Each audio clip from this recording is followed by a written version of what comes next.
Okay, so today, just before we begin, I just wanted to run through our key learning objectives. I want you to be able to understand why pseudocode or exam reference language and trace tables are used. Just to be clear, when I use the term pseudocode, that is another term for exam reference language. Obviously in OCR, they tend to refer to pseudocode as exam reference language. So know that if I say pseudocode, I am referring to what OCR specify as their exam reference language. I also want you to be able to write some pseudocode, convert your pseudocode into your chosen high-level language. I've gone for Python with my examples, but I want you to understand, basically, it is easily convertible, and we are just trying to demonstrate what the program is doing.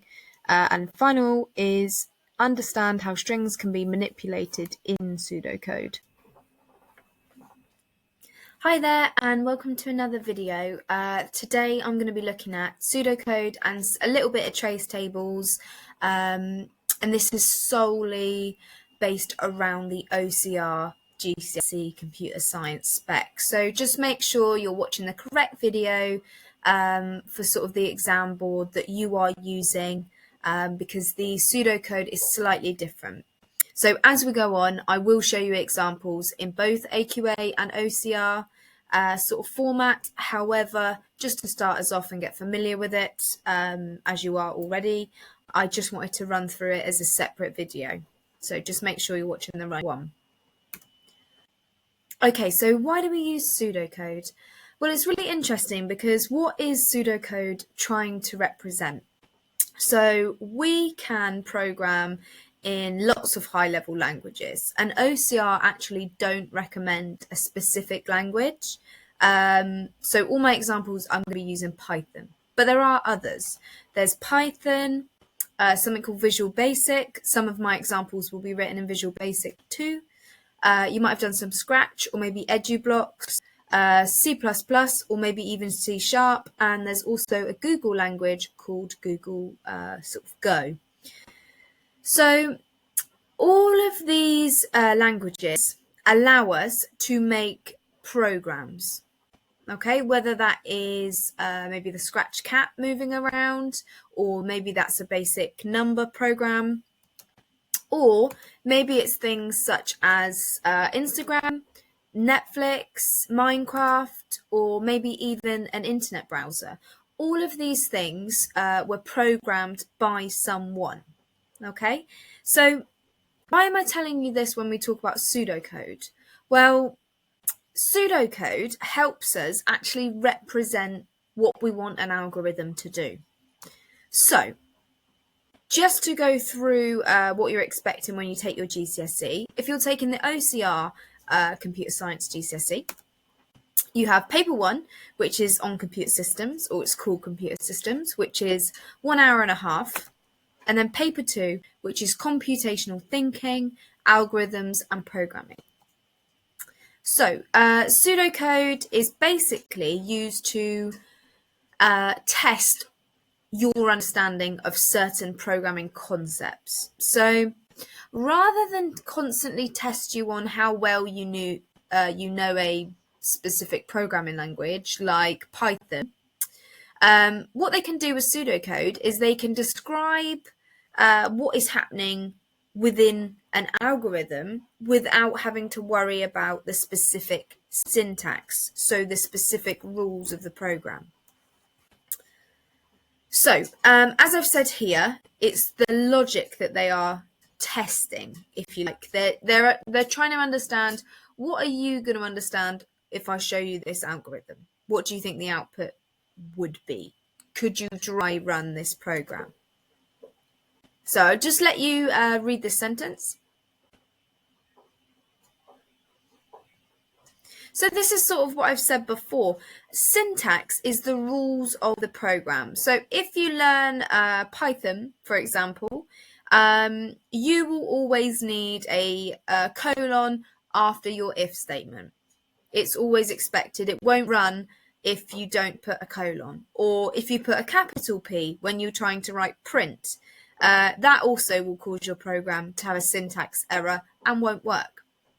Pseudocode doesn't really have a syntax. So we can use a couple of things. We can use flowcharts or we can use pseudocode. So if you entered pseudocode into an IDE, it would not work. Okay, so some pseudocode is actually very, very similar. The way that OCR sort of specify they will write their pseudocode is quite similar to Python as a language. So some of it you might find will work, like the print statements. That's pretty much the same as how it is done in Python. However, there are a number of things that wouldn't work. Pseudocode has no syntax rules. They sort of have an agreed standard, so OCR will outline how they will always write pseudocode in their exam. Okay, so you don't actually have to memorize exam reference language, ERL, shown here, but you do need to be familiar with it and understand what it is trying to display to you. So here's an example, and you will see it is pretty much the same print statements as Python. However, when we look into it, actually input is the same. However, there's something else, arrays or lists in Python. We actually see something slightly different. So instead of just writing the name of the list, assigning two values to that list, we can actually see we have the word array here. So when we are talking about a sort of fixed array in exam reference language, you can see we have the name of the array here along with the values. We don't actually need to show assignment. So that is what it looks like in sort of exam reference language. So I've got a bit of a task for you, and this should be fairly easy to do as it's pretty similar to sort of writing in Python. So pause the video now and we'll run through the answers together in just a moment. Okay, so your task was to write a small amount of pseudocode or exam reference language. They're both sort of similar ways of saying the same thing, to ask the user their name and what age they are. So we could just put print, name, age, and this is sort of our concatenation down here, so joining our strings together. Okay, so I've got an if statement here. It's slightly different to writing it in Python. So the main differences we can see here is instead of an elif, we have an else if, and we also have sort of the value then. And we also have an end if. Okay, so just show you this example here. This is the same one, I've just put sort of a grey box around it. And this is the Python equivalent. So pause the video now. It might be a good idea to maybe type something like this up and see if you can modify it. Can you add maybe an extra condition? Because the more that you practice with your programming, the more comfortable you will be in the exam. Okay, so we're going to look at some pseudocode, which is another name for exam reference language. And basically, the reason that we use pseudocode and trace tables is so we can work out exactly how a program is basically going to act. So this pseudocode or exam reference language allows me to work out the layout of my algorithm, what my program is going to do. And then the trace table allows me to work out what values go where. So please enter your age. I'm going to enter the age. First, I'm going to put the output. So please enter your age. Fabulous. And then I'm going to enter the value 10. Okay. And if age, the value of age is greater than 17, which it's not, it's 10, it would output you're old enough to vote. So this is false, so I can ignore, oh, I didn't scribble that out very well, so I can ignore that. print. If it's anything else than older than 17, it's going to print you are not old enough to vote. So you are not old enough to vote. Okay, sorry, I wrote that really, really quickly. So we can also have a look at this trace table here. Remember, the point is just to show what values are going where. I'll start you off on the first value and then you pause the video, complete it yourself, and we'll run through it together. So, sheep, the variable sheep is assigned the value of 5. Legs is assigned the value 0. Now, the condition is saying if sheep is greater than or equal to 1, it's going to do something. I will leave the rest up to you, and we'll go through it in a moment.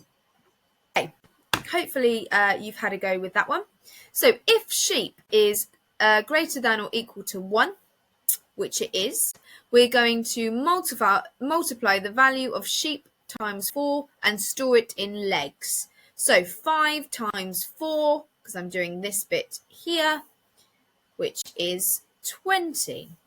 It would then output there are legs, so the value of legs, which is 20, sheep legs in the field. So we would then put there are, I might run out of room here,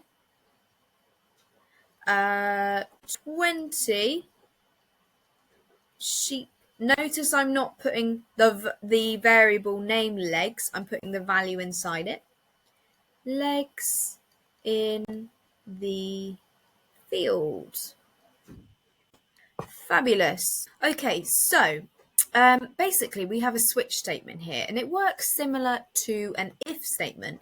We are just checking a series of conditions. So we have case 6, which will be this one, case 7, and we have the default. Okay, so it works exactly the same. You are just looking at the conditions. So imagine we have entered a value. So how many days since Sunday? Well, let's say it is 6 days since Sunday, meaning it's Saturday. It will look at this value and it will say, we would output Saturday. If I entered the value 1 into day, so how many days since Sunday, I entered the value 1. Well, actually, there's not a case for this, so it will go to default and it would output weekday. Okay, final thing I wanted to look at was string manipulation. So length of level up, for example, or evaluate to 8. Constants is just written by the word CONST to show it's a constant. Okay, substring would look like this. So you can see we have the variable and then the substring with the sort of splice that you would like to take. So this would output to VEL up T. Just going to clear my scribbles. And the final thing, name left, would sort of grab the first 4 values from the left index. Hope you find that useful. See you in the next one.